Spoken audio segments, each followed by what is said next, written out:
Hello and welcome to this tutorial and you are watching Nepali Science channel र आज हामी यस भिडियोमा class 11 mathematics बाट अलजेब्रा बाट कम्प्लेक्स नम्बर स्टार्ट गर्ने छौं।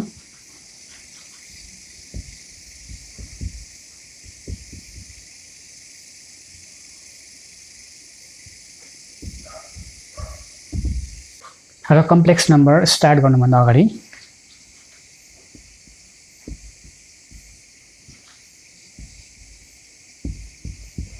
रियल नम्बर को बारेमा कुरा गरौँ है। So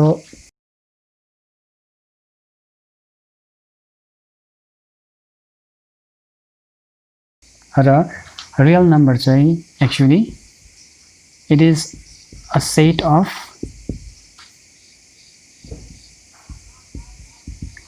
rational and irrational number or numbers. So real number चाहिँ एक्चुअली के हो, set of rational and irrational number। र rational number हामीलाई थाहा छ, यो लोअर क्लासमा हामीले पढेका छौं। एनी नम्बर जुनै नम्बरलाई हामीले p/q फर्ममा रिप्रेजेन्ट गर्न सक्यो भने त्यसलाई हामी rational number भन्छौं। र एउटा कन्डिसन चाहिँ के हुनुपर्छ, q डिनोमिनेटर चाहिँ 0 हुनु भएन। फर एक्जाम्पल rational number को एक्जाम्पल 1.2 यसलाई हामी p/q फर्ममा लेख्न सक्छौं। अर्को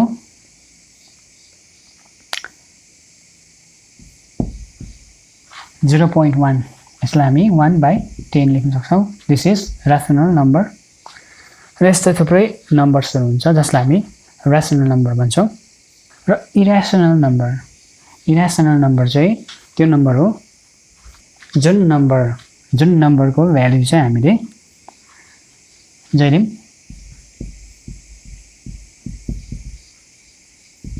नन टर्मिनल या नन रेकरिङ मा पाउँछौं, त्यस्तो नम्बरलाई हामी irrational number भन्छौं। जस्तै 22/7 र यो 7 ले 22 लाई डिवाइड गर्यो भने हामीले कहिले पनि एक्ज्याक्ट भ्यालु हामी पाउन सक्दैनौं। एक्चुअलमा 7 ले 22 लाई डिवाइड गर्दाखेरि चाहिँ यहाँनिर जुन भ्यालु आउँछ, जुन नम्बर आउँछ, यहाँनिर टर्मिनेट हुँदैन या नन रेकरिङ हुँदैन। त्यस्तो नम्बरलाई हामी irrational number भन्छौं। र यही rational र irrational नम्बरको सेटलाई भन्छ हामी रियल नम्बर। थुप्रै म्याथमेटिशियनहरु आयो है, र तिनीहरुले नम्बर्सहरु डिस्कभर गर्दै गयो। र यहाँनिर कम्प्लेक्स नम्बर चाहिँ फर्स्ट अफ अल इन्ट्रोड्युस गर्ने म्याथमेटिशियनको नाम चाहिँ हो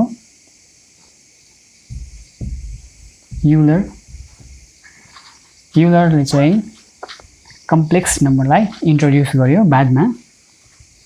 उ पछि दुईजना म्याथमेटिशियनहरु आयो जसको नाम ह्यामिल्टन र गस।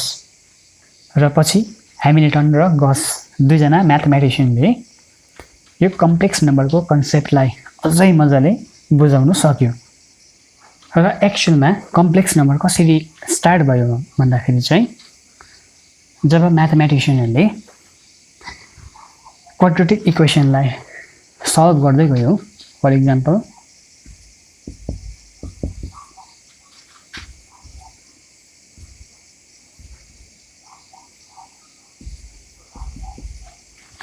र यसलाई सल्भ गर्दाखेरि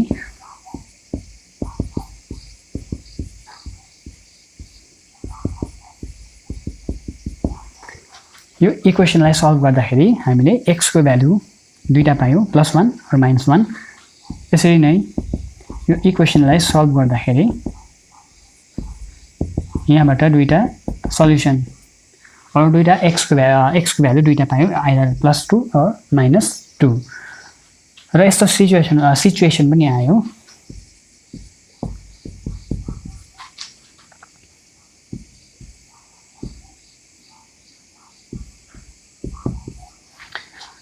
जति बेला यो क्वाड्रेटिक इक्वेसनको सल्युसन निस्किएन यस्तो सिचुएसन पनि आयो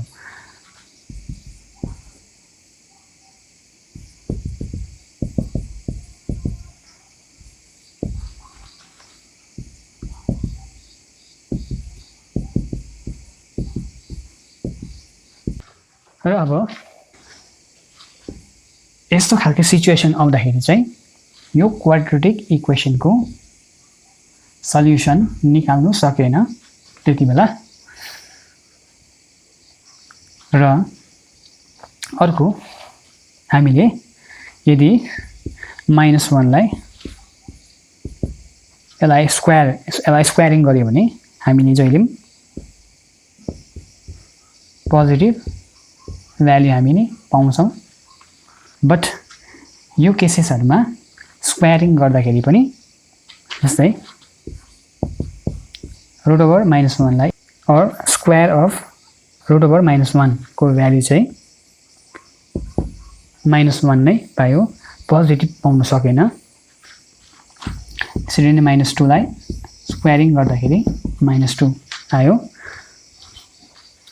भन्नुको मतलब यहाँनिर कुनै पनि हामीले नम्बर जुन नम्बर चाहिँ यस्तो खालको हुन्छ है √(-1) √(-2) √(-3) यस्तो नम्बरलाई हामीले स्क्वायरिङ गर्दाखेरि हामीले पोजिटिभ भ्यालुको सट्टामा हामीले नेगेटिभ भ्यालु हामीले पायौं र यस्तो इक्वेसनहरुलाई अब सल्भ गर्नको लागि चाहिँ पहिलाको म्याथमेटिशियनले के गरेछ भन्दाखेरि चाहिँ x इक्वल्स टु -4 लाई ब्रेक गरेछ -1 into 4 बनाएछ र x इक्वल्स टु -√(-1) into √(4) र यो क्वान्टिटीलाई र यो नम्बरलाई चाहिँ एउटा लेटरले रिप्लेस गरेछ जसलाई I नाम दिएछ एउटा लेटर जसलाई हामी भन्छौं एउटा ग्रीक वर्ड हो र √(4) चाहिँ +-2 र यो √(-1) लाई I ले रिप्लेस गर्दाखेरि चाहिँ यो इक्वेसनको सल्युसन निस्किएछ र अब यहाँबाट नयाँ नम्बरको कन्सेप्ट डेभलप भयो जसलाई हामी इमेजिनेरी नम्बर भन्छौं र यो इमेजिनेरी नम्बरबाट आएको कम्प्लेक्स नम्बर र अब कम्प्लेक्स नम्बरलाई रिप्रेजेन्ट गर्ने एउटा लेटर जसलाई हामी z भन्छौं र यो कम्प्लेक्स नम्बरको दुईटा पार्ट हुन्छ कम्प्लेक्स नम्बर दुईटा नम्बरले बनेको हुन्छ एउटा रियल नम्बर या रियल पार्ट अर्कोलाई भन्छ imaginary part or imaginary number र यो z लाई रिप्रेजेन्ट गर्ने एउटा सिम्बल यहाँनिर हामी बनाउने छौं जसलाई हामी x + iy भन्छौं र यहाँनिर यो x चाहिँ हो रियल पार्ट यो कम्प्लेक्स नम्बरको रियल पार्ट र यो y लाई हामी भन्छौं यो कम्प्लेक्स नम्बरको इमेजिनेरी पार्ट र यसलाई हामी अर्डर्ड पिरियडमा लेख्नु हो भने x, y र यसको अर्को सिग्निफिकेन्स छ यदि हामीले यो z लाई यो कम्प्लेक्स नम्बरलाई चाहिँ हामीले जसरी एउटा पोइन्टको लोकेसन या पोजिसन कोअर्डिनेटमा देखाउनु हो भने हामीलाई यो पोइन्टको कोअर्डिनेट और x र y को भ्यालु थाहा हुनुपर्छ त्यसरी नै यो कम्प्लेक्स नम्बरको लोकेसन या position in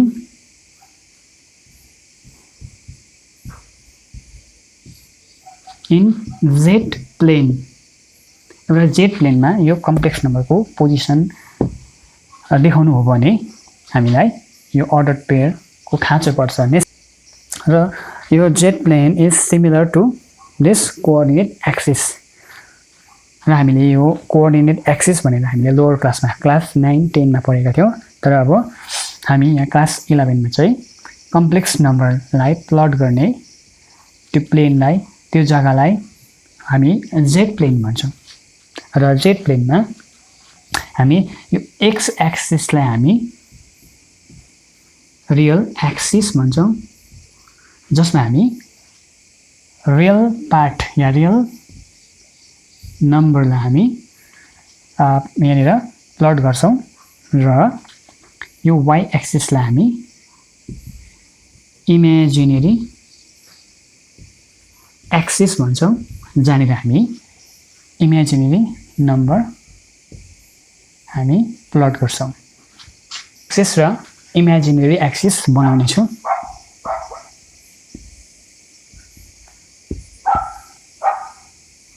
This is real axis. This is imaginary axis. This is origin. र suppose हामीलाई एउटा कम्प्लेक्स नम्बर दियो z equals to 2 plus I 3 और यसलाई यसरी पनि दिन सक्छ 2 plus 3I र यो कम्प्लेक्स नम्बरमा हामीले रियल नम्बर 2 यहाँनिर पायौं र इमेजिनेरी नम्बर यहाँनिर 3 पायौं और रियल नम्बर 2 देख्छ इमेजिनेरी नम्बर 3 देख्छ यो चाहिँ हामीले यो सिम्बलबाट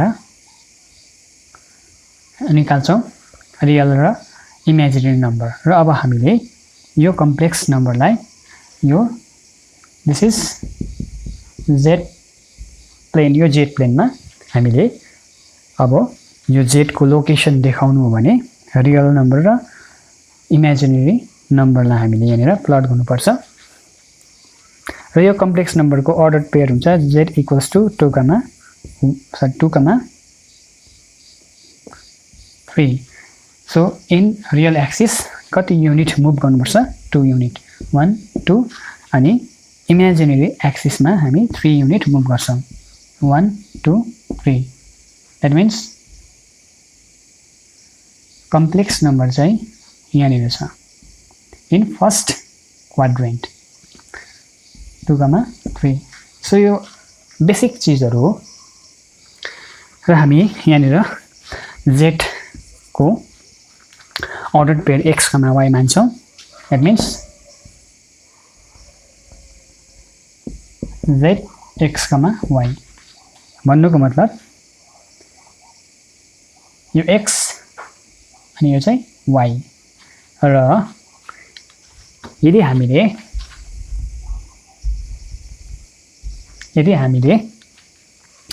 यो पोइन्टबाट एउटा perpendicular line which is parallel to imaginary axis हामीले ड्रा गर्छ भने यहाँनिर हामी एउटा ट्रायंगल हामी फर्म गर्न सक्छौं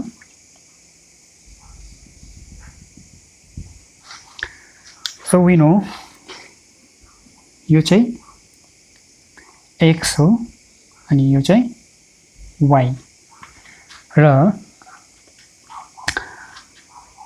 यो triangle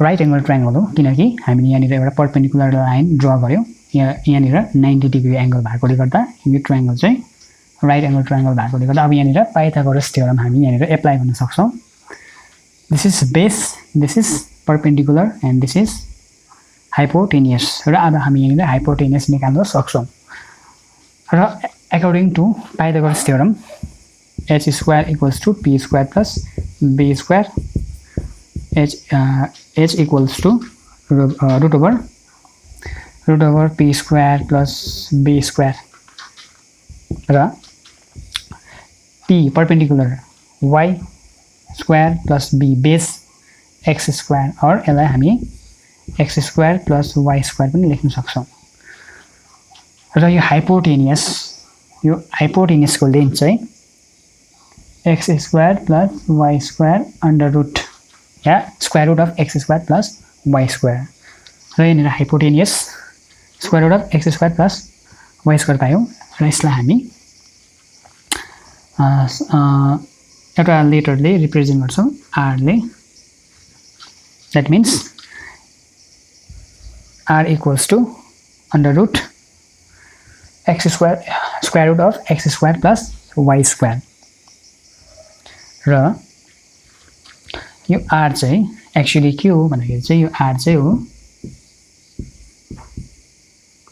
distance of a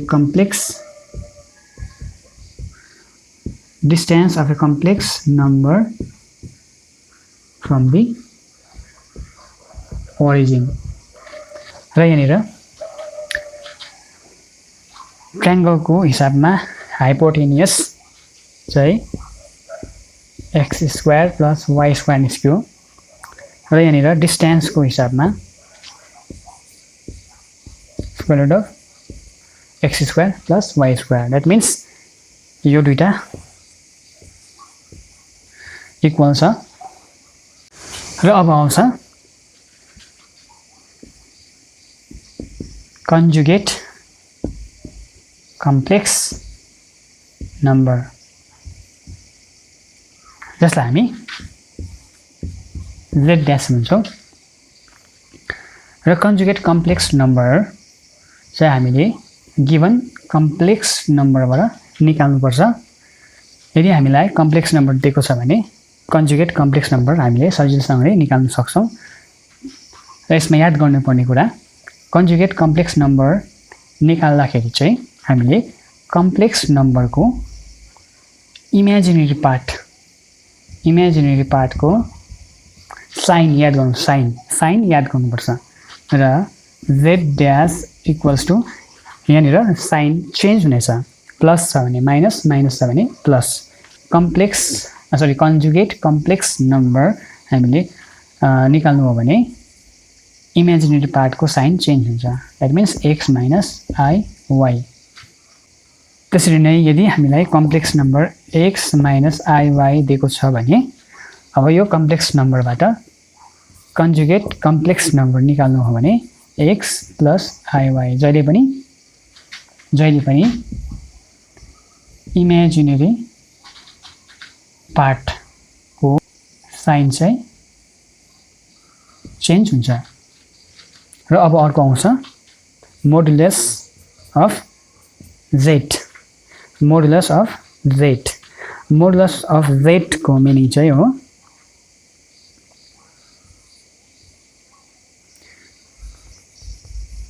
non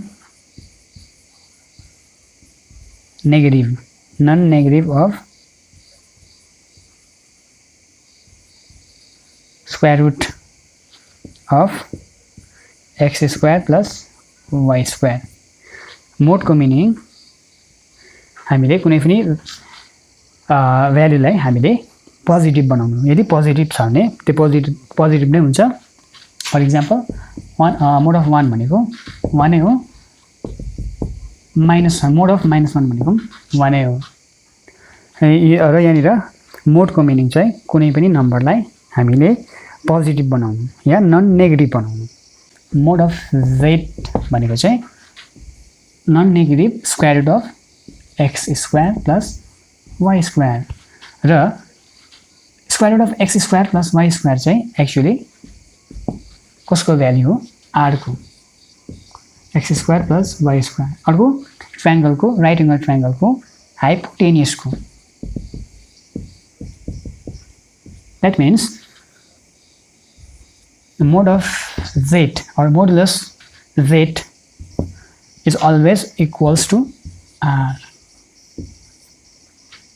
र अब हामी फेरि पनि रिभिजन गर्ने छौं z equals to x plus iy z dash x minus iy modulus of z, यसलाई हामी एब्सोल्युट भ्यालु पनि भन्छौं।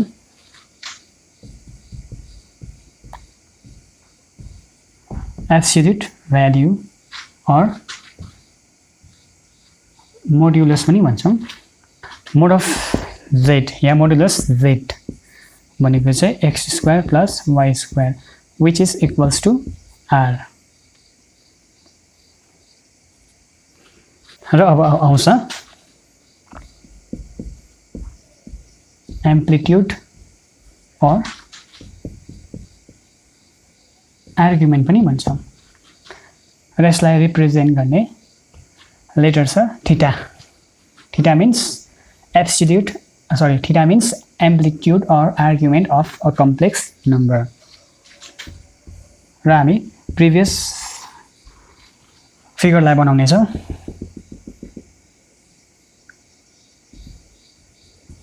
This is r, this is theta। अब यहाँनिर यो कम्प्लेक्स नम्बरले एंगल बनाउँदैछ with the positive direction of real axis। since यो चाहिँ right angle triangle हो र यहाँनिर ट्रिगोनोमेट्रिक रेशियो हामी लाउँछौं जो चाहिँ tan theta। tan theta we know tan theta turns permanently black। T for tan theta, P for perpendicular, B for base। That means tan theta equals to P by B, or tan theta equals to P means perpendicular y, base means x, y by x। or हामी यहाँनिर यदि हामीले यहाँनिर amplitude और argument निकाल्नु भने हामीले theta निकाल्नु पर्छ। थीटा इक्वल्स टु अब यहाँनिर यो tan थीटा, tan चाहिँ उता गएको जस्तो हामीले बुझ्नु पर्छ। एक्चुअली त्यस्तो हुँदैन। tan inverse y upon x। र यहाँनिर नोट गर्नुपर्ने कुरा tan इन्भर्सलाई चाहिँ हामीले 1 अपन tan लेख्नु सक्दैनौं। दिस इज रङ। यो कन्सेप्ट चाहिँ रङ हो because this is a type of function। कस्तो फंक्शन? Inverse circular function. यो अर्को च्याप्टर ट्रिगोनोमेट्री को अर्को च्याप्टर हो, त्यसमा हामी यो गर्ने छौं। र हामीलाई एक्जाममा मोडुलस कन्जुगेट कम्प्लेक्स नम्बर र एम्प्लिट्युड निकाल्नु दिन्छ। र अर्को छ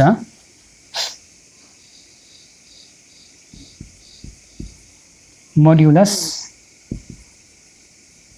एम्प्लिट्युड फर्म।